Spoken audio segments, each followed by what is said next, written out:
Hi everyone, welcome back. This is Basic Plant Science lecture number 5. Let me share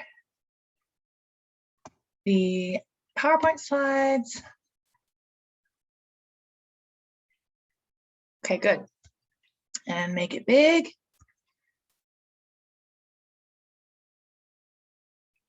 Make it nice and big, and I'll make myself bigger as well.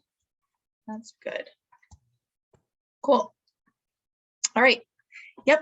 So lecture number 5, we are over halfway. Once we finish today, we'll be over halfway through the material for this semester. So summers move really, really fast.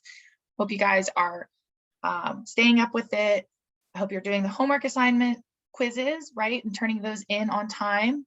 So make sure you've been doing that. Yeah. If you have any questions, as always, you feel free to email me here. So last class we did flowers, fruits, and seeds, right? We talked about the structure of flowers, the differences of monocots and dicot flowers and seeds, and also an overview of the differences in monocots and dicots in general, kinds of fruits, fruit and seed dispersal, seed structure, and germination. Today, we're going to talk about physiology. So this is going to be a little bit more of a sciencey lecture than maybe some of the other ones. Or you might be thinking they're all sciencey. I don't know why she keeps saying that, but we have the word physiology, right? So that there's an ology.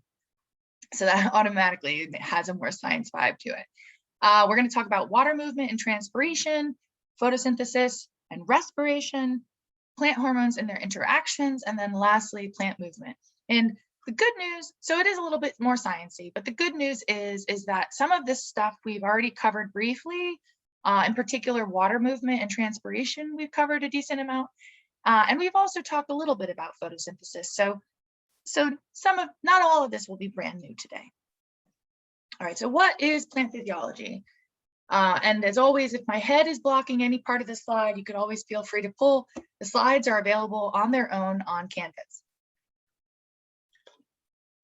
But what this says at the top is, it's the study of metabolic processes in plants. So what are these metabolic processes? There are a lot of them, and what they all do is they allow a plant to live and survive in its environment. So this includes water economy, so acquiring water and using a certain amount of water depending on how much you're able to acquire, mineral nutrition, growth and development, photosynthesis, responding to the environment, transport, and way more things than we have time to get into in a shortened semester. But there's even more things that happen as processes within these plants. Let's talk first about water movement and transpiration. Like I said, some of this is going to be a bit of a review. We should already know what transpiration is by this point. We've talked about transpiration quite a bit in the other lectures, including the leaf lecture. I think we maybe even talked about it during the root lecture, which that's the same class. So we definitely did. And we may have even talked about it briefly in the STEM lecture. So we already know what that is, but basically, if you forgot, transpiration is the process by which water vapor is released from the leaves. Where are they released from in the leaves? These holes that are guarded by cells that are aptly named guard cells called a stomatal apparatus. And so water is absorbed at the root, water travels through the stem, water gets to the leaf, and then water vapor leaves through the leaf. And as I've mentioned before, that almost acts kind of like a straw. By the water leaving out of the leaf, it kind of pulls all the other water molecules with it, and therefore the water that is being absorbed at the roots and entering the stem can reach very great heights in plants, like even 100-foot tall tree, because the transpiration process allows the water to overcome the forces of gravity, right, that would have otherwise held it down. We saw this before as well. This is a little you could try at home, right, by covering a leaf or part of a plant in a plastic bag to see it gather water vapor. This is, I think, Newish slide. No, we saw this slide as well too. This is just right, it says recall at the top. That's how I know. Right, so this is where that water vapor is escaping from the leaf via the hole in the stomatal apparatus. So this over here is this is one stomatal apparatus that's inside of, that's on the epidermis, the lower epidermis of a leaf. There's a hole that's called a stoma rather, and each hole is guarded by two cells called guard cells, and those guard cells will swell and open and close as they swell and get relaxed, and that will allow the hole to be open or not and allow water vapor to leave or not, right? This is the same thing, just showing you cross section where the whole of the stoma is a little bit more obvious. So this is a recall as well. This is a microscope slide showing you 1, 2, 3, 4 stomatal apparatuses, right? Each of them have guard cells and each of them have one stoma. You don't need to know about subsidiary cells, so don't worry about that. This is another same kind of idea so that you could actually see, these are microscope slides on the top of an open stoma and a closed stoma. And basically the way that the stoma, the guard cells open and close is, you don't need to know all of the physiology involved, but basically some ions, which are charged particles, are going to go into these cells. In this case, it's potassium ions, which is K. And when this happens, that's going to attract water to going in there as well, see, and water follows. And when water enters the guard cells, it causes the guard cells, think about a water balloon, right? If you add a lot of water to a water balloon, the water balloon gets really like taut, right? Like it gets, there's pressure from that water, right? And in the case of the guard cells, when the water causes that pressure, it makes them get so full of water that it forces them open, and thus the stoma will be open. On the other hand, if these charged particles, these ions, leaves the guard cells, water will also leave the guard cells, and the result will be the guard cells will fall closed and the stoma will be closed, and thus no water vapor will be able to be released. So there's a couple things happening here in terms of water. I don't want you to get confused. One thing that's happening is that if a stoma is open, right, water vapor is leaving. And if a stoma is closed, as shown here on the right, water vapor is not leaving. The other thing that's happening here is the regulation of opening and closing that stoma. If water goes into the guard cells, the stoma will be open and water vapor can leave. If water leaves the guard cells will fall closed and water won't be able to leave anymore.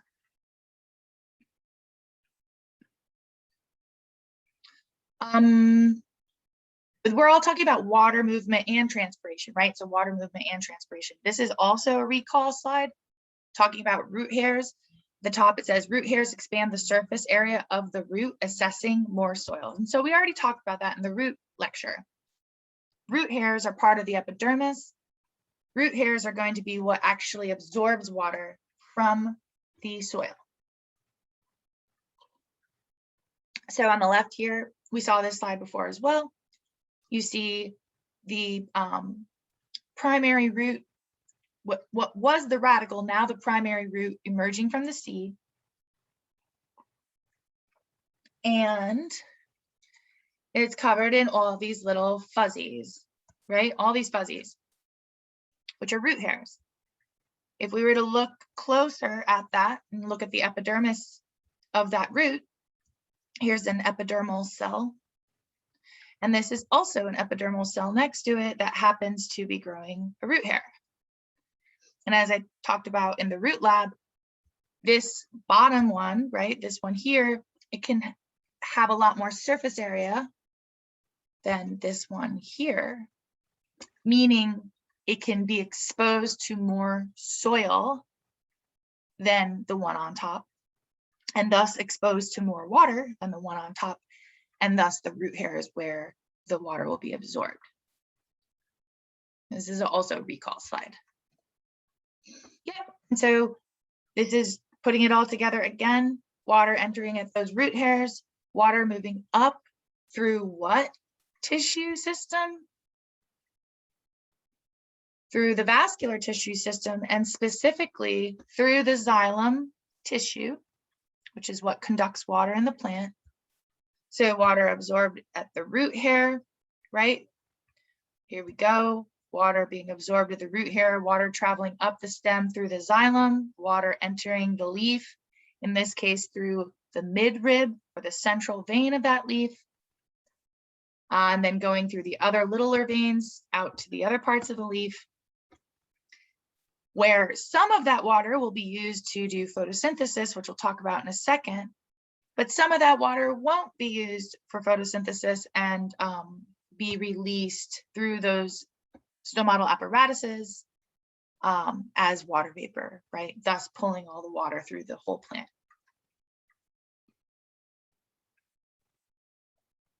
Okay, now we're gonna watch a little video of this. It's not too long.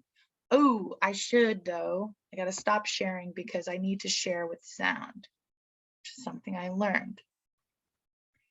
Share with sound. Okay.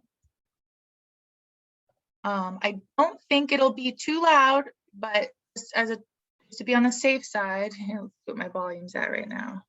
I'm gonna turn it down. These videos are also available on Canvas. If you open the PowerPoint slides of this lecture, which is lecture 5, in the replies underneath that lecture are the links to each of these MP4s that you could watch there in case the sound is messed up. But let's give it a try. So I think I just got to go forward. In order for a tree to carry out photosynthesis and maintain its overall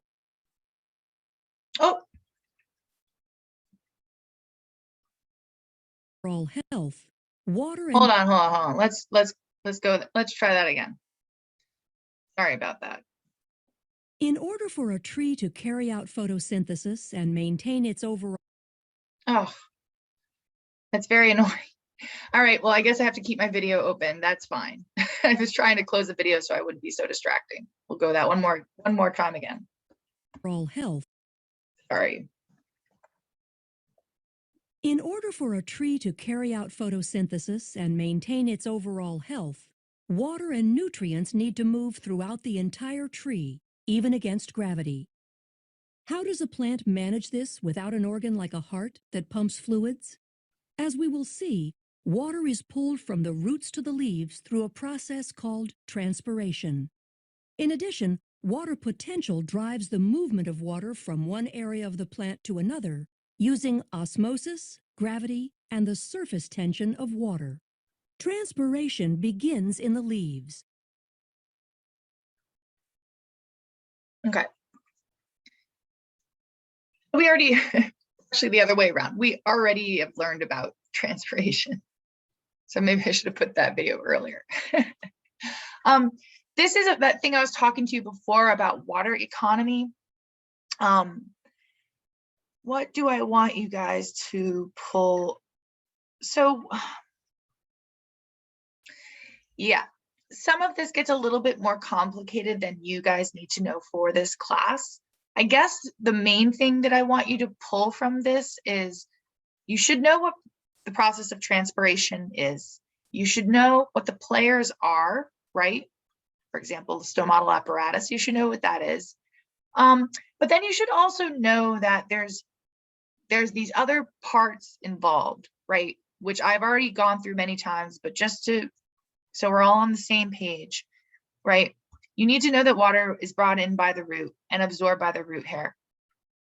And I've mentioned many times about how water is almost like It's not a magnet, but it's kind of like a magnet in that water molecules, when they're next to one another, because of the charges involved on a water molecules kind of want to be near one another. And so that's what this here is showing you guys. It's like these little dashed lines in between these water molecules are trying to show you that they want to pull each other. And that is a process called cohesion and adhesion. All that is meaning is that the water molecules want to be together. And so when one starts to move, it'll pull the other ones with it.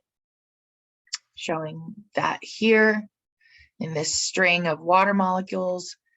Notice that these, like I said, are going up through the xylem cells. And then ultimately in the leaf, right up here in the leaf, let me move this box if I can. Yeah. Up here in the leaf, they are coming through xylem of the leaf and then ultimately kind of moving through those mesophyll cells. Some of them are going to be used for photosynthesis and ultimately getting released back into the atmosphere.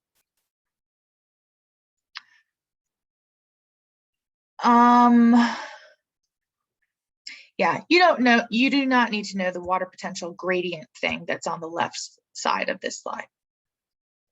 Okay. All right, so that, like I said, most of that is review because we've covered water quite a bit in this class. So now we'll talk photosynthesis and respiration. Some of this will also be review. All right, so no, we're not going to learn about horses. Don't get too excited. This is an image from your book, which it took me a minute to kind of figure out why we have horse, but it's okay. I figured it out. So this slide is trying to show you guys how photosynthesis, although it's a process that occurs in plants, that process is ridiculously important to all living things, pretty much all living things on Earth, and in this case, a horse, but us as well. So we know the basic blueprint of photosynthesis already because we've talked about it.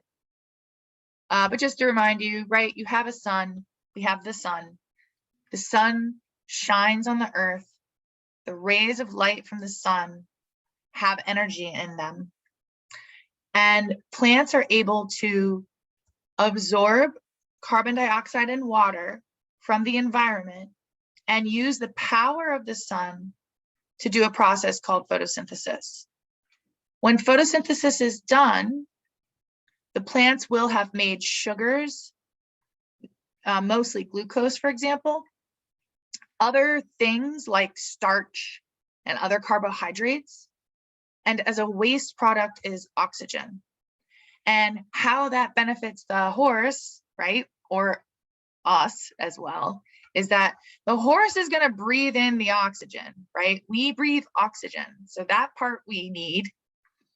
However, the horse is also going to eat the plants that contain these sugars and get nutrition.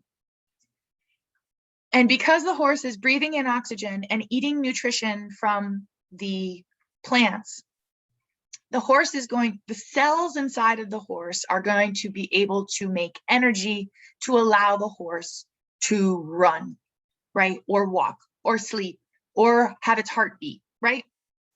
All those processes require energy. And so plants provide energy to us via their food that they make for themselves, the sugar that we then get when we eat them, and via the oxygen we receive that we breathe that they release as a byproduct of their process of photosynthesis.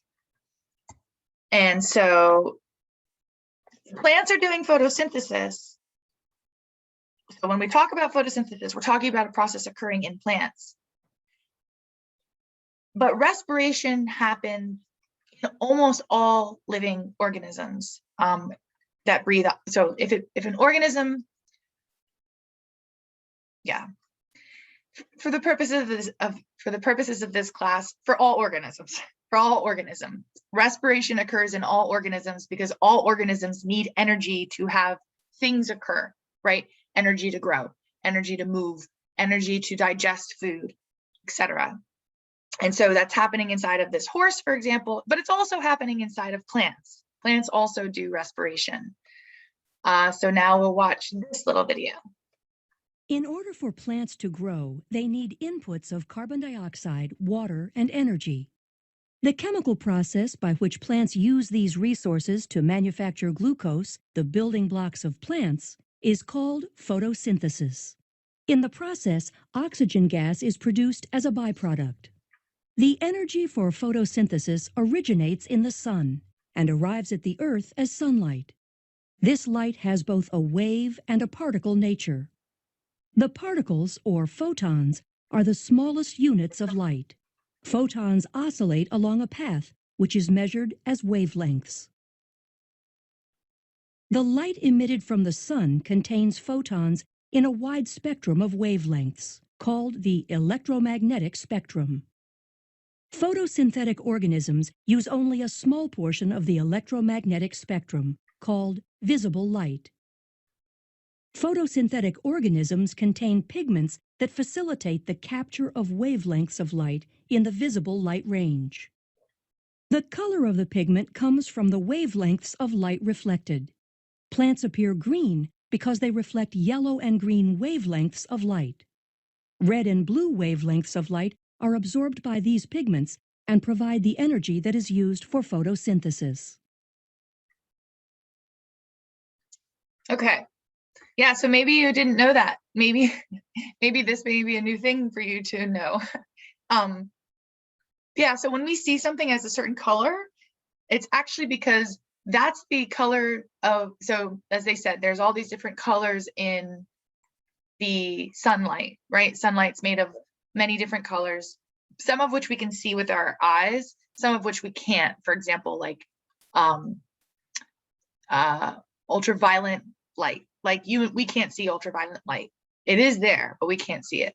But back to the colors thing. Yeah, so like leaves, for example, to us appear green because leaves are absorbing the blue part of the sunlight and the red part of the sunlight, but they're not absorbing the green part of the sunlight or the yellowish part of the sunlight as well. And so that's why leaves appear green. Pretty cool to think about. Yeah. I don't know if you've ever gotten like a little glass prism or something that they sell in stores that sometimes sell plants and wind chimes and things, but yeah, you can like hang it in your window and it makes rainbows on your wall, right? That's because it's breaking up that visible light in the sunlight. And enough about that. So yeah, photosynthesis, we've seen this slide before, but we're going to go a little bit more in detail today about photosynthesis. But overall, what is photosynthesis? Well, it's when we take light energy from the sun, or not we, when plants take that light energy from the sun and turn it into chemical energy via a bunch of different processes. Right, so that light energy is from the sunlight, and then the chemical energy is, the sunlight or the light energy is going to transform what? Transform carbon dioxide and water that the plant absorbed, right? So it absorbed carbon dioxide from the air and it absorbed water from the soil. And those are going to be transformed using light energy from the sun into chemical energy, which will be sugars. Sugars are the chemical that can thus be used to make energy in living organisms. So where does this all occur? In leaves, particularly in the mesophyll of the leaf. So we, during the leaf lecture, talked about the different parts of a leaf, and we may have even seen something similar to this in that. But photosynthesis is occurring in the mesophyll, and look here, mesophyll cell layer. So here's the upper epidermis, here's the lower epidermis. We know that that's the lower epidermis because we see the stomatal apparatuses in that layer. And all the stuff in the middle, except for the vein, all that other stuff is the mesophyll. There's the palisade mesophyll on the top, which I always remember because it's long and skinny, kind of like the rocks on the Palisades. and the spongy mesophyll on the bottom because it's a little bit more compact and kind of looks like almost spongy. So that's where photosynthesis is going to occur. And notice the stomatal apparatuses is also where CO2 gas is entering the leaf, right? Because we need CO2 gas. Plants need the CO2 gas in order to make sugars. All right. So in this mesophyll layer up here, you notice it looks green. And the reason it looks green is because here's one mesophyll cell and it looks green. And the reason it looks green is because it's filled with these things called chloroplasts. Here's one chloroplast, here's another chloroplast, etc. This is one chloroplast that they've blown up big for you to be able to see. And inside of each chloroplast are these little stacks, green stacks. And those green stacks are called thylakoid. Thylakoid. So each stack, or sorry, each,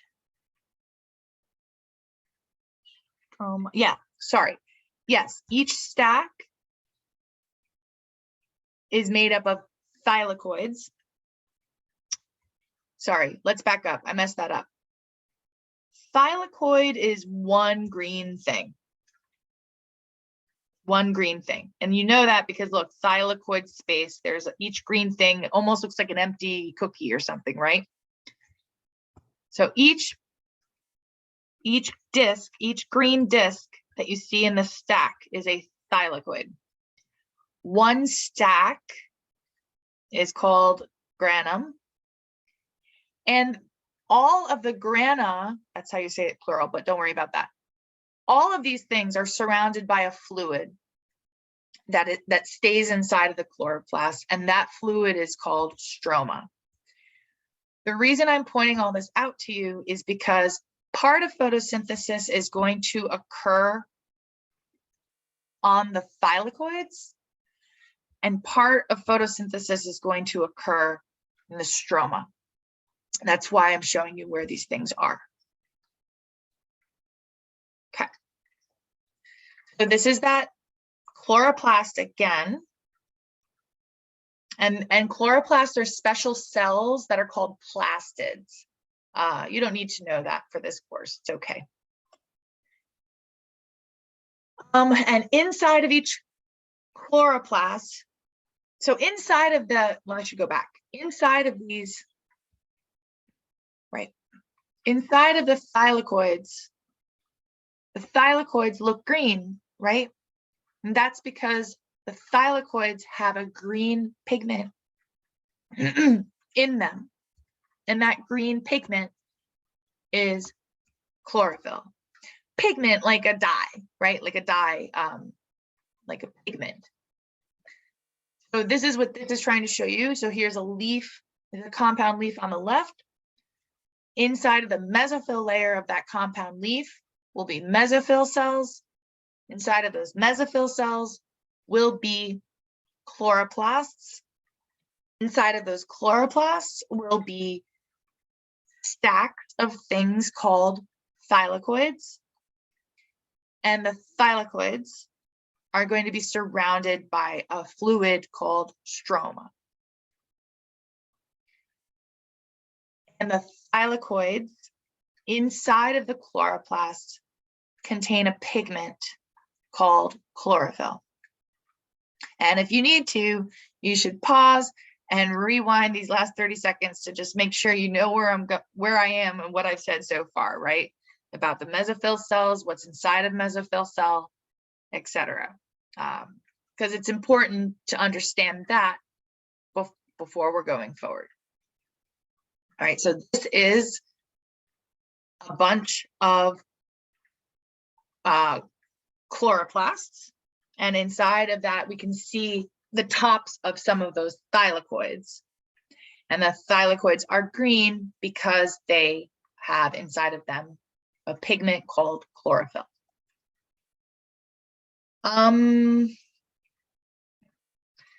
Yes, that's what I just said. So the chlorophyll pigment is inside of these thylakoids, which are in the image here are the green stacks, the little green discs of those green stacks.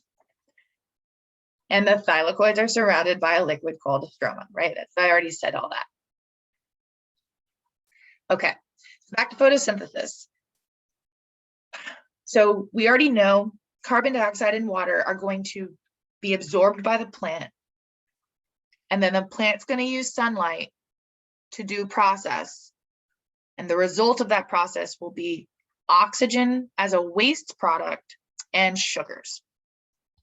And just so you know, in case you don't know, CO2 is how you write carbon dioxide. H2O is how you write water. So this is a CO2 is a molecule of carbon dioxide. H2O is a molecule of water. O2 is oxygen gas. And C6H12O6 is the molecular formula of glucose, just so you know. Because later you'll see why there. Okay. So there's, as I mentioned, there's two stages of photosynthesis that you guys should know. One occurs in the thylakoid and one occurs in the stroma. The one that occurs in the thylakoid is called the thylakoid-associated reactions. And the one that occurs in the stroma is called the stroma-associated reactions. So in each stage, there's going to be a series of reactions, chemical reactions that occur. Another name for the stroma-associated reactions is the Calvin cycle. Okay. This is a nice little overview slide. It's also going to guide our understanding of photosynthesis for this lecture. So first stage, sunlight. First stage, the plant absorbs carbon dioxide from the air, and meanwhile, down in the roots, water is being absorbed, right? And so sunlight, energy, oh yeah, oh, sorry, I already did it. So leaves absorb carbon dioxide, leaves absorb carbon dioxide, sunlight shines on the leaves. Water is absorbed at the roots, right? In the leaf cells, in the chloroplasts, they're going to use the energy of the sunlight to break apart the water molecule. So the energy of the sunlight is going to split the H2O of water molecule into H and O, right? So that's what this is showing you. You have H2O or water plus light from the sun. And what that's going to create is oxygen as a waste product and then a bunch of energy molecules. So you guys don't need to know this formula. There's a formula that you'll need to know at the end, but this formula might help you understand that formula at the end. Just know that ATP and NADPH, NH, those are just chemical energy and reducing power. You don't need to know that. Just know that in the thylakoids, the energy from the sunlight is going to split water up into oxygen and then energy molecules. That's plenty for you to know for this part. So let's watch this real quick. Within eukaryotic photosynthetic organisms, also known as photoautotrophs, the chemical reactions of photosynthesis occur within plant cells in specialized structures known as chloroplasts. Photosynthesis consists of two sets of reactions, the light-dependent reactions and the Calvin cycle. Within the chloroplast are small disc-like structures called thylakoids, which are surrounded by a fluid-filled space called the stroma. The reactions that synthesize glucose, the Calvin cycle, occur in the stroma. The light-dependent reactions occur in the thylakoid. So just so you know, the light-dependent reactions are the thylakoid associated reactions. They're the same thing, just so you know. It is here that conversion of light energy to chemical energy is initiated. Okay, oops. Within, Oh, with, okay. So that video finished at zooming into the membrane of the thylakoid, which we'll see again in a video coming up. So here we go. I'll use black is good, right? So the plant absorbed water. The water's in the leaf now. Sunlight's shining on that. And that sunlight provides energy that allows the H2O to get split up into H and O. Don't worry about the numbers. And then these energy molecules.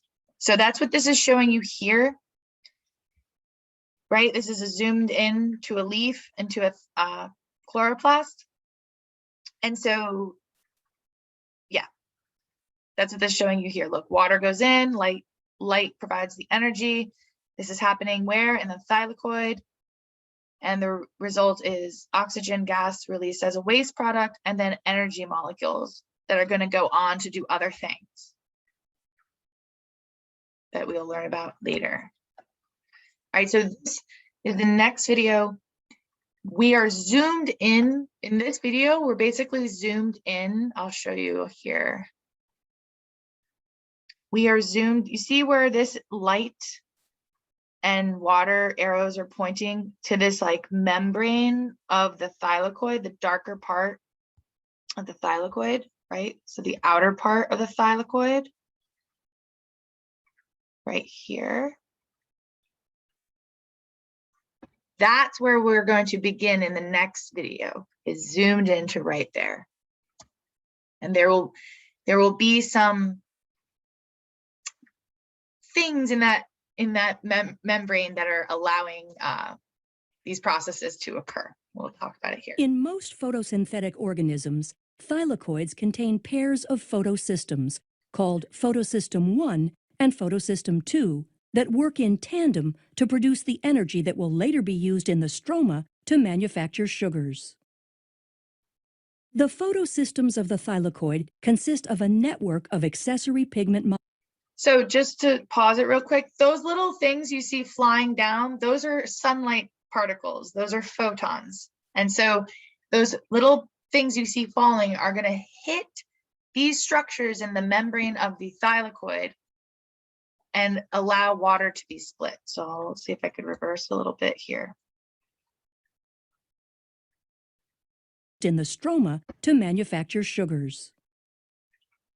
The photosystems of the thylakoid consist of a network of accessory pigment molecules and chlorophyll, the molecules that absorb the photons of light. Within the pigment molecules, the absorbed light energy excites electrons to a higher state. Photosystems will channel the excitation energy gathered by the pigment molecules to a reaction center chlorophyll molecule, which will then pass the electrons to a series of proteins located on the thylakoid membrane. Photons of light strike photosystems 1 and 2 simultaneously. We will examine what happens with the photons striking photosystem 2 first. The energized electrons are passed from the reaction center of photosystem 2 to an electron transport chain. You don't need to know the details here. You don't need to know about electron transport chain. You don't need to know about the B complex that's coming up. I'm just showing you this so you can visualize how plants are doing this, okay? I'll highlight what you need to know. Electrons lost by photosystem 2 are replaced by a process called photolysis, which involves the oxidation of a water molecule producing free electrons and oxygen gas. While this oxygen gas is a byproduct of photosynthesis, it is an important input to the cellular respiration pathways. So the point this is what I'm trying to show you here. That photosystem 2, that's full of chlorophyll. the green pigment. And the sun particles, the photons, are hitting it. They're hitting that photosystem. And when that happens, if a water molecule happens to touch that photosystem, the energy from that photon hitting the photosystem too will cause the water molecule to break up. And hence, that's how oxygen gets released as a byproduct. As electrons pass through the electron transport chain, the energy from the electron is used to pump hydrogen ions from the stroma to the thylakoid, creating a concentration gradient. This gradient powers a protein called ATP synthase, which phosphorylates ADP to form ATP. The low-energy electrons leaving photosystem 2 are shuttled to photosystem 1. Within photosystem 1, low-energy electrons are re-energized and are passed through an electron transport chain where they are used to reduce the electron carrier NADP+ to NADPH.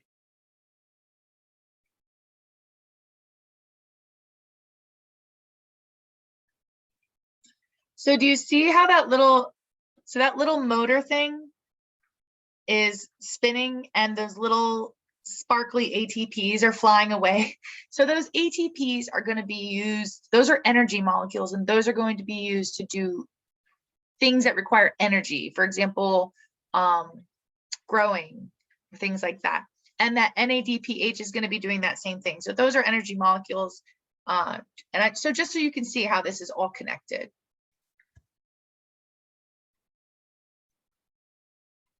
Okay.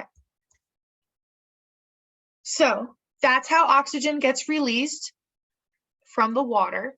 And then oxygen will leave through the stoma of the stomatal apparatus into the air, right? And then ultimately get breathed in by organisms like us. Next, though, so we split up H2O, right? And the O left, but we still have H. H is still inside the plant with the hydrogen. And so the hydrogen is going to get combined with the carbon dioxide, and that's how we're going to end up with sugars, aka carbohydrates, but sugars. And that's what this is going to show you. When the chloroplast is receiving a steady supply of photons, NADPH and ATP molecules are rapidly being provided to the metabolic pathway. Whoops, sorry. Yeah, so those ATP and NADPHs are those energy molecules. When the chloroplast is receiving a steady supply of photons, NADPH and ATP molecules are rapidly being provided to the metabolic pathways in the stroma. Therefore, the ATP and NADPH formed during the light-dependent reactions are used in the stroma to fuel the Calvin cycle reactions. The Calvin cycle consists of a series of reactions that reduce carbon dioxide to produce the carbohydrate glyceraldehyde 3-phosphate. Why did I keep doing? So you don't need to know all the steps of that cycle. I'm going to try to pause it while it's doing this here. Let's see if I can do this. When the chloroplast is receiving a steady Calvin cycle consists of a series of reactions that reduce carbon dioxide to produce the carbohydrate glyceraldehyde 3-phosphate. The cycle consists of 3 steps, the first of which is carbon fixation. In this step, carbon dioxide is attached to ribulose 1,5-bisphosphate, resulting in a 6-carbon molecule that splits into 2 3-carbon molecules.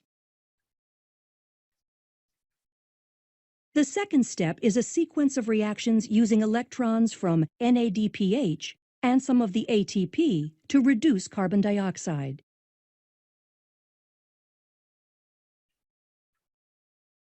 In the final step, ribulose 1,5-bisphosphate is regenerated. For every 3 turns of the cycle, 5 molecules of glyceraldehyde 3-phosphate are used to reform 3 molecules of ribulose 1,5-bisphosphate. The remaining glyceraldehyde 3-phosphate is then used to make glucose, Right. fatty acids, or glycerol. It takes 2 molecules of glyceraldehyde 3-phosphate to make 1 molecule of glucose phosphate. Thus, the Calvin cycle has to run 6 times to produce 1 molecule of glucose. These molecules can remove their phosphate and add fructose to form sucrose, the molecule plants use to transport carbohydrates throughout their system. Glucose phosphate is also the starting molecule for the synthesis of starch and cellulose. Right. So obviously, you don't need to know all of those chemical names, but it's important that you see, if I just tell you, carbon dioxide is absorbed and then plants turn into sugar, you're like, okay. But I'm just wanting you to see that there are all of these processes going on that allow this to occur, right? But obviously, you don't need to know all the names of those chemical things. When the Oh gosh, sorry. Okay, so that was the thylakoid associated reactions, and then that last video was the stroma associated reactions, aka the Calvin cycle. And so what went into that? Notice the color coding here, right? What went into that stroma associated reaction? CO2 gas, those energy molecules made during the thylakoid associated reactions, and hydrogen, which was left over from splitting water, goes through those stroma associated reactions, and the result eventually, after all those things whirring around in that big chemical nightmare for you guys, is glucose, right? And so this is to show that exact same thing that was shown in the video, but a little bit more clearly, putting the two things together, right? On the left here, you have the thylakoid associated reactions, which aka the light reactions, which they made oxygen as a byproduct and these energy molecules. Those energy molecules are going to go into the Calvin cycle. We don't call them the dark reactions anymore. We used to think that they only happened in the dark, but they do occur when light is available as well. So that's why we don't call that anymore. The energy molecules made from the thylakoid associated reactions are going to go into the Calvin cycle. CO2 gas is going to go through a bunch of stuff with these energy molecules, and the result will be glucose, which can be used to make starch, amino acids, fatty acids, and sucrose, right? Okay. Your book also talks about this as well. So this may be a time where it'd be useful to go to your book if some of this stuff is feeling a little too minimal. That's why you have the book. So here's putting it all together, right? Here's putting it all together. We had the thylakoid associated reactions shown here, outlined in orange, and we had the stroma associated reactions, aka the Calvin cycle, outlined here in pink. And if we put those together, we put those two things together, here is the final result. CO2 plus water plus the energy from the sun results in oxygen and glucose. So these are the reactants that went into the process of photosynthesis, and these are the products that came out. This is the same thing that we see up here, same exact thing. Just down here, they added light. So that's what I want you guys to know. I want you guys to know this formula. Okay. But it was important for you guys to see how we get there. It's not just magic, right? There's processes. Okay. The photosynthesis occurs and we end up with sugars, right? AKA carbohydrates that now will leave the stem, leave the leaf. They'll leave the leaf. They'll leave the leaf and head down to the other parts of the plant, right? So the red thing, the red arrows on this slide are showing you carbohydrates, right? They're moving all over the plant to provide sugars, which are needed to do metabolic processes in plants. And the water was moving in the xylem. Where are the carbohydrates moving? In tissue called the phloem, right? Yes. There's a little recall down there, right? Water travels through the xylem tissue. And the carbohydrates and sugars travel through the phloem tissue. All right. Respiration. This is what I was talking about before we were looking at that horse. This says, if you can't see it because my head's in the way, respiration, the release of energy from breaking glucose molecules into carbon dioxide. So you know how when we exhale, right? When we breathe out, we're releasing carbon dioxide. The reason we do that is because as our body is using energy, like we eat food to have energy, and we use that energy to move and pump our heart and think and sleep and digest and all those things. And when all those cellular activities are happening, the waste product is carbon dioxide, which is why we breathe that out. We don't need carbon dioxide, we breathe it out. It's a waste product for us. The reason is so there's two types, aerobic respiration and anaerobic respiration. Aerobic just refers to organisms that breathe oxygen, and that's the only ones we're going to focus on for this course, is aerobic respiration. So aerobic respiration means oxygen is present, right? For us, that makes sense because oxygen present inside. And this occurs in all plant cells. It also occurs in all the cells of organisms that breathe oxygen, like us and this horse, right? That's why they were showing you the horse from before. So watch a little bit of video of this. Again, there's probably stuff in here you don't need to know, but I'll talk about afterward what is important. In summary, we have seen how the 4 stages of cellular respiration are responsible for converting the energy found in the glucose molecule into ATP, the energy battery of the cell. On average, 36 ATP molecules are produced per glucose molecule that entered the cell. In the process of producing ATP, oxygen is brought in from the bloodstream to be the final electron acceptor in the electron transport chain, and the carbon dioxide that is produced as a byproduct is released. The goal of cellular respiration is to transfer the energy from the food that we eat daily into ATP that our bodies can use. This process starts with the eating of a snack or meal and ends with capturing the energy from the complete breakdown of the nutrients into energy and carbon dioxide. Right. Right. So what I want you to take from that is that exactly that. Think about you eating an apple, right? You eat an apple. The apple has sugars in it that the plant made. Now those sugars are inside of your body. You're breathing in oxygen. Now the oxygen is inside of your body. That's going to allow your body to make energy. And when your body makes energy from those things, it's going to release as waste carbon dioxide and water. And it will use the energy to do things like pump a heart or walk, right? Or grow skin or blink, right? That takes energy. That doesn't just happen. That you need energy to have something like that happen. Okay.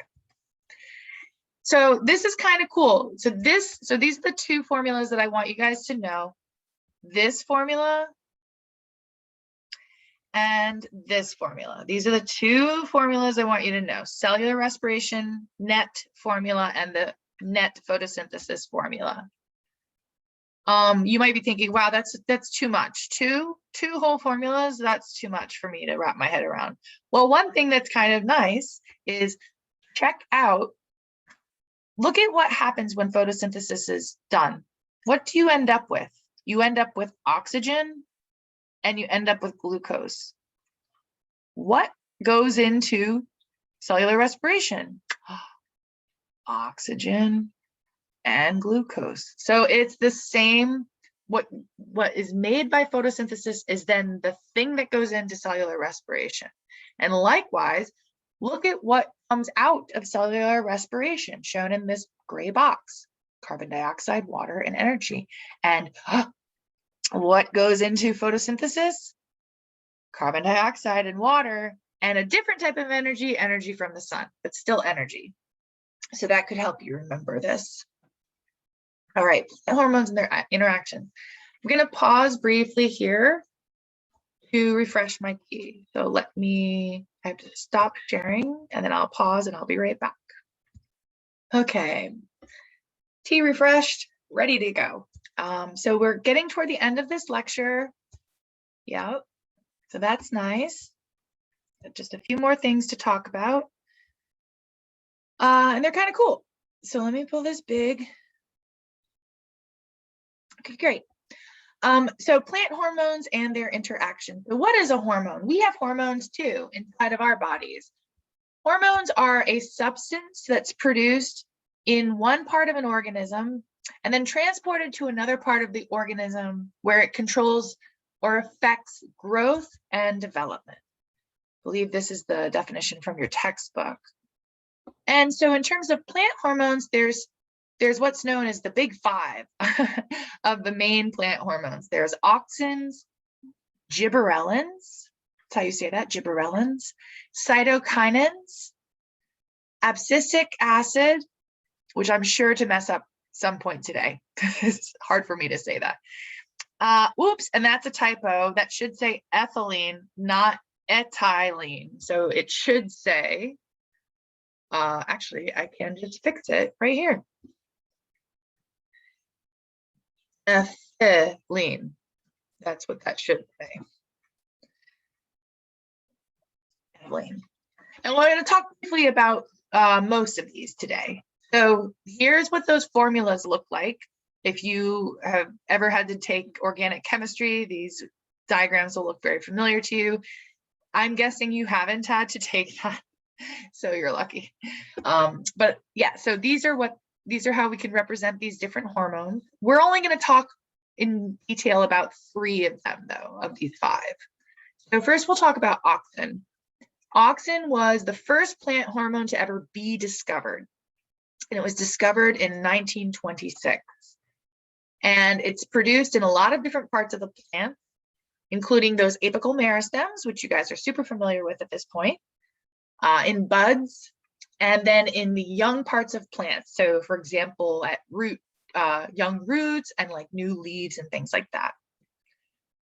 And what do auxins do? When auxins are present, they promote or cause things like cell enlargement and stem growth, cell division. They initiate roots, and they do cell differentiation. You don't need to know what that really is. So in terms of cell enlargement and stem growth, look here. This is the tip of a seedling, okay? Like the shoot of a seedling with the apical meristem at the tip. And look at where light is pointing on this plant, right? So we said that auxin is produced by apical meristems, right? Which on this would be here, right? That's where that apical meristem would be. And we have light shining on this seedling from this direction. And plants need light. We just went through photosynthesis, right? So we know why they need light now. So they want to grow towards light. If you've ever had a plant in a window, you may have noticed this before, right? That it kind of bends toward the light because it needs it for photosynthesis. Well, auxin causes cell enlargement and stem growth because what happens is auxin will actually move to the opposite side of a plant, move to where the dark side is of the plant, right? Because the light is coming from the other direction. And when it does that, it tells that side, dark side of that stem to grow more.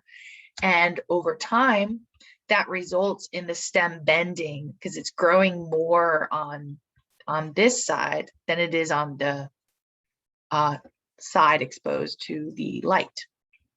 That's due to auxin.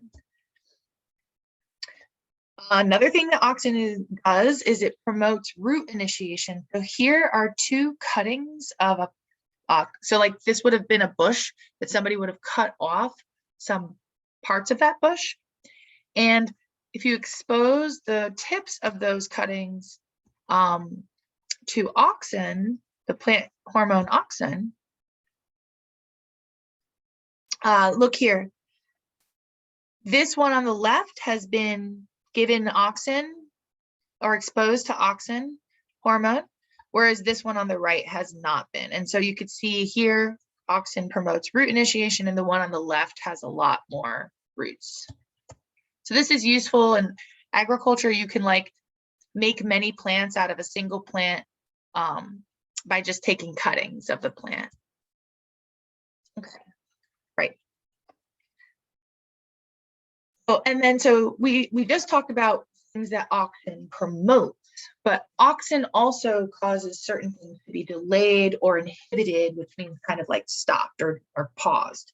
So auxin will delay or inhibit leaf and fruit fall. So like in the autumn where leaves want to fall, auxin helps regulate when that occurs. So let's say there's like one cold day or something. You don't want to lose all your leaves if it's going to be 80 degrees again for next week. So auxin will kind of be able to help regulate the correct time for leaves to fall off and for fruit to fall off. Let's say your fruit isn't ripe yet, doesn't have ripe seeds in it yet. Then you don't want to have it fall off of the plant because the seeds may never ripen, depending on what species you're talking about. Another thing that auxin helps delay or prevent is fruit ripening and lateral branching. So we're going to talk first about this leaf and fruit fall. So for example, here you see on the left, the auxin is going to where the leaf is attached to the stem and getting into high concentrations there. And when that happens, the leaf will not fall off. But if auxin stops being produced and stops being, see how they made a line here as versus here is like it's going to this part by the stem. Here it's not going anymore. Right here it's stopped. Once auxin stops telling the stem, oh sorry, it doesn't tell it, hey stem, no. Once the auxin stops going towards that location in the stem, then other processes occur, and then eventually the leaf will fall off, right? See, triggers the shedding phase. See? Yes, so if auxin does go here, it tells the leaf don't fall off yet. But once that stops, then the leaf will fall off. Okay. Oops.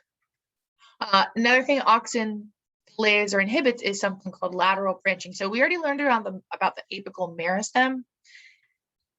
So in a lot of plants, because the apical meristem is where auxin is made. So here is an apical meristem. And auxin prevents lateral branching. The apical meristem is making a bunch of auxin. You won't have branching. So like this is what the plant might look like, right? Kind of tall, but not very bushy or anything like that. However, if you remove the tip of the plant or remove the apical meristem from the plant, auxin stops being produced and thus lateral branching can occur. So whereas here on the left, we really only have one main branch, here on the right, we got a lot of lateral branches occurring. And that's because the apical meristem that makes auxin was removed, and then the lateral buds will take over. See, producing bushier plants. So oftentimes if you're doing landscape work on your house, or you might even have a house plant that's kind of like long and spindly, people tend to like plants that are more bushy. And so this is one way you can actually get them to be that way, make them more bushy. All right, so that was auxin. Now we'll talk about gibberellins, and then we'll only talk about one more after that, and then we'll talk about plant movement, and then we'll be done. So gibberellins were discovered in the 50s, and now there's over 100 of them known. They're produced by immature seed, the root and the shoot tips, young leaves, and some fungi also produce gibberellins. Gibberellins promote growth and stem length. They promote flowering. They make buds open, and they make seeds not germinate, or that's why it says seed dormancy. So like it makes them kind of hold off on germinating. And they allow plants to grow in colder temperatures as well. So just to be clear, auxins and gibberellins, these are plant hormones. So these are hormones that the plants make themselves, that they naturally make. So gibberellins promote growth rate and stem length. So look here on the right, there's 3 plants there that have been treated with plant hormone gibberellins. And look at how long the stems are of those cabbages. Whereas, and this photo is like hilarious, whatever. And then on the left is cabbages that were not treated with gibberellins, those 2 on the bottom. All right, that's all I want you to know about gibberellins. I think I get creeped out by the photo. All right, so ethylene. Ethylene is cool. Ethylene is also made by plants. It was first discovered in 1901. It has a cool formula in that it's CH2CH2, so it's kind of neat. It's produced in a lot of different parts of plants: fruits, flowers, seeds, leaves, and roots. And ethylene, so whereas auxins prevent fruit ripening, ethylene promotes fruit ripening and promotes flower aging and promotes leaves falling off. So it's kind of like all the opposite things that auxin does. Ethylene is usually released as a gas by the plants. So here we have, on the left is a plant, this is from your book, a plant that is, I guess, how it looked when they first put it in there. Oh, sorry, the one on the left is by itself. And then one on the right, they've put an apple in with it. And the ethylene gas released by that apple caused the leaves to fall off of the stick, right? Because leaf drop is something that ethylene gas promotes, right? So that's what this is showing you here. Another thing is that certain fruits will only ripen if they're exposed to ethylene gas by the plant. So these include tomato, apple, banana, mango, peach, pears, avocado, and melons. Then there's other fruits that will ripen without ethylene gas present, such as citrus fruits, grapes, watermelons, and strawberries. People have taken advantage of this fact. So for example, let's say that I just got a whole bunch of, I'm selling bananas, and I know that if ethylene gas is present, it's going to cause my bananas to get ripe very, very fast. But maybe my bananas need to go from South America to North America, or maybe they need to go from Asia to Europe or something like that, right? Maybe they have to travel a far distance, and you don't want them to get all ripe before they arrive. So what you can do, one thing that the industry does, is they put these little tablets. They're like little packets, kind of like the packets that you get, like if you buy a new pair of shoes, there's like the little packet of silica to absorb moisture. It's kind of like that idea, but instead it absorbs the ethylene gas made by the bananas. And if the ethylene gas gets absorbed into those little packets, you prevent them from ripening. So like you see here, this is bananas with ethylene gas absorber, and look at what they look like 1 week later as versus bananas without having the ethylene gas removed, and therefore they get ripe very, very fast. So to be clear, it's the bananas that are producing the ethylene gas. They're making it themselves. If it accumulates around them, though, because ethylene gas promotes ripening, the bananas will get ripe. So using the packets allows you to transport them a little longer without them getting ripe right away, right? Okay. You may have noticed before, maybe you bought a pear or another fruit that was wrapped individually in like a paper. Like sometimes, a lot of times pears are the ones I've seen that are wrapped in a paper. This is to help them get ripe. So they would have been, when they were sent in a truck or something, pears bruise very easily. So they probably would have been using something to remove the ethylene gas released by the pears away from the pears so that they don't get ripe. But then once you get them to the store, you want them to get riper. And so one way they do that is by wrapping them in a paper, which will trap the gas that they make near them and cause them to get riper faster. Okay, so that's all. Auxins, gibberellins, ethylenes are the 3 plant hormones I want you guys to know about. And now we're going to just see some examples of plant movement and we'll be done for today. So we already know plants move because they grow. Plants grow. And in a lot of the videos we've looked at of the plants growing from a seed, sometimes the plant's kind of moving side to side. Sometimes the leaves are kind of moving up and down. And those are actual types of movements plants do and that have names. So some of those plant movements occur because of things going on inside of the plant, or we could say internal stimuli, chemical things going on in the plant.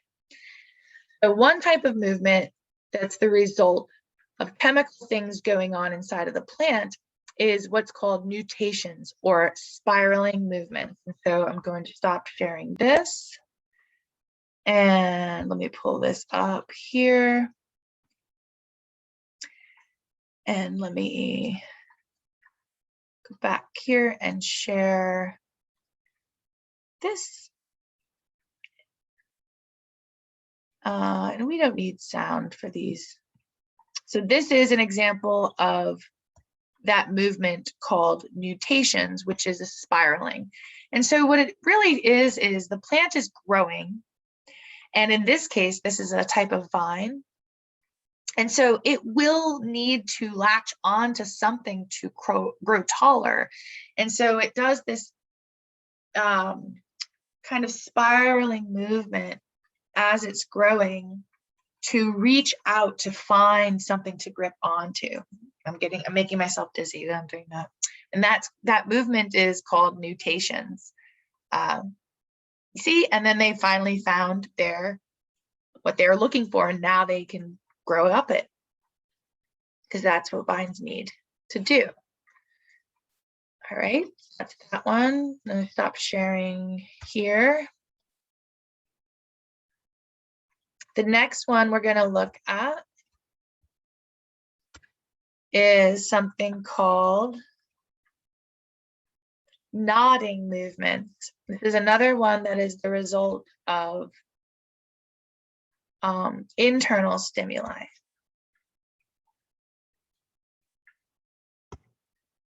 Okay, so this here showing you these so-called nodding movements, like how you nod your head to say yes, like yes. And so you could see, look, here's a pea plant that's emerging from the soil. You see how it's kind of doing that nodding movement? There's other types of plant, but you always think plants don't move, right? They move. You just have to use a camera. And now you can see the top of that pea is kind of doing that nutation spiraling thing, right? Yeah. That's that nodding movement. Okay.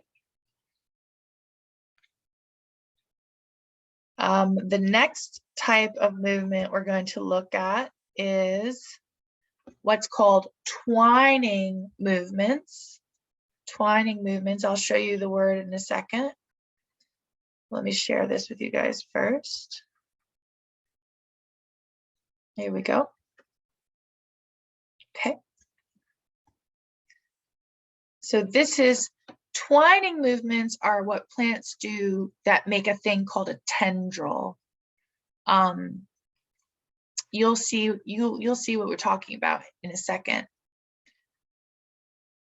So this is, that right there is still doing that nutation thing where it's kind of spiraling around looking for something to grip onto. Once it grips onto this rod, it will start to do those twining movements. So here you go. It's kind of like, is that safe for me to grip? There you go. There's the twining movement. That little lasso almost. Super cool.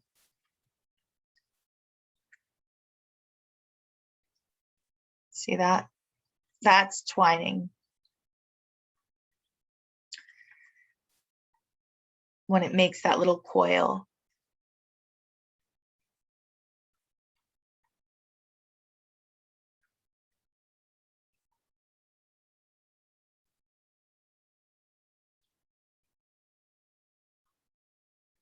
And then you see this. This is the twining movement.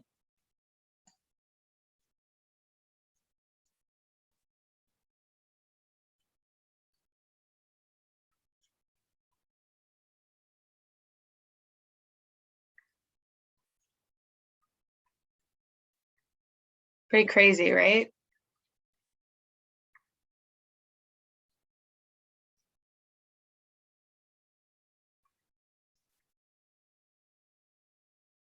Yeah, so the little coil thing is the twining movement. Eventually it gets even more coiled. Okay. And then, all right, okay, yeah, so I should stop sharing that and share this.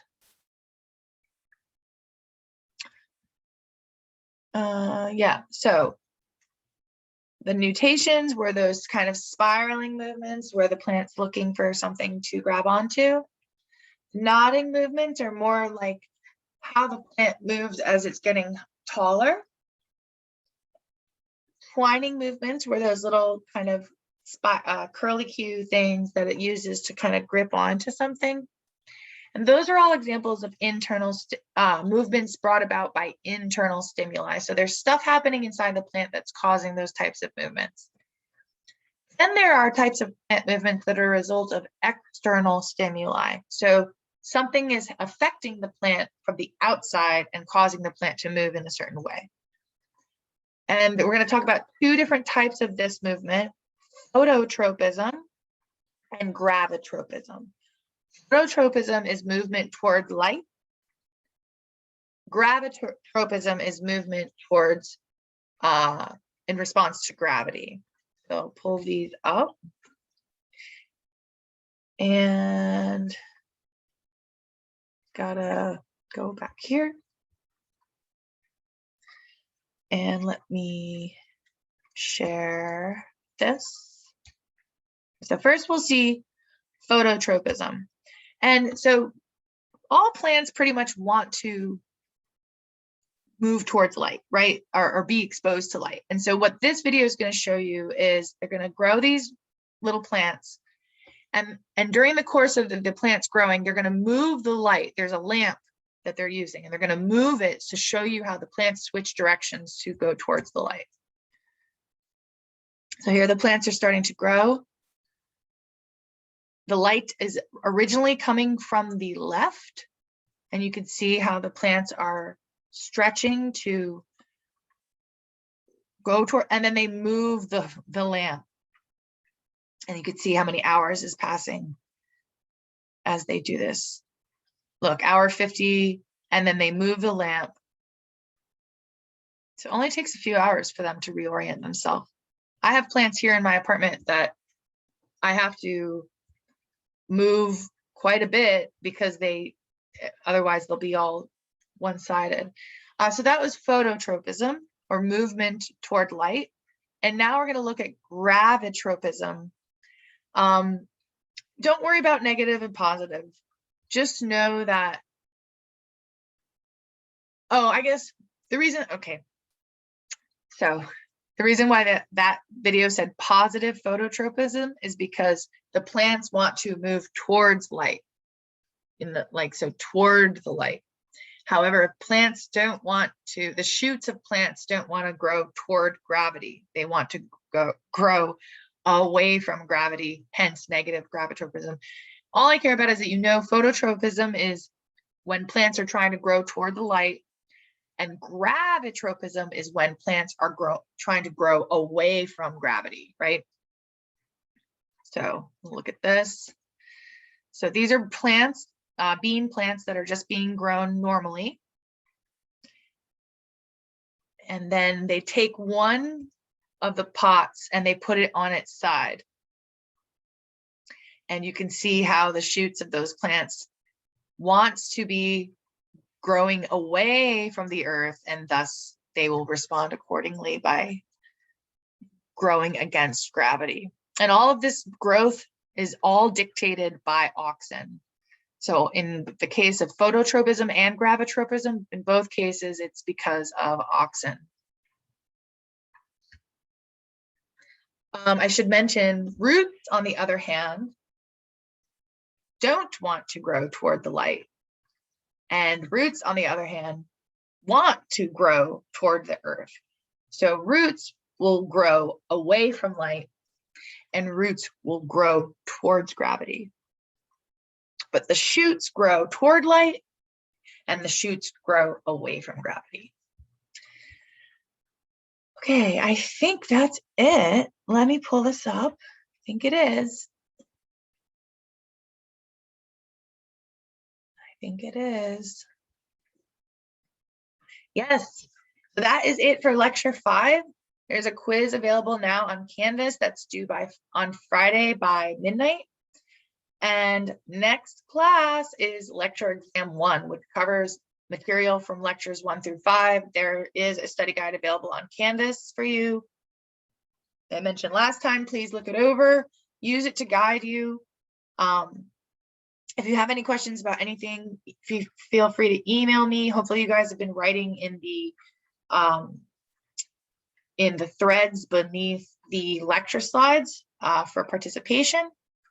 And with that, I will see you guys next time.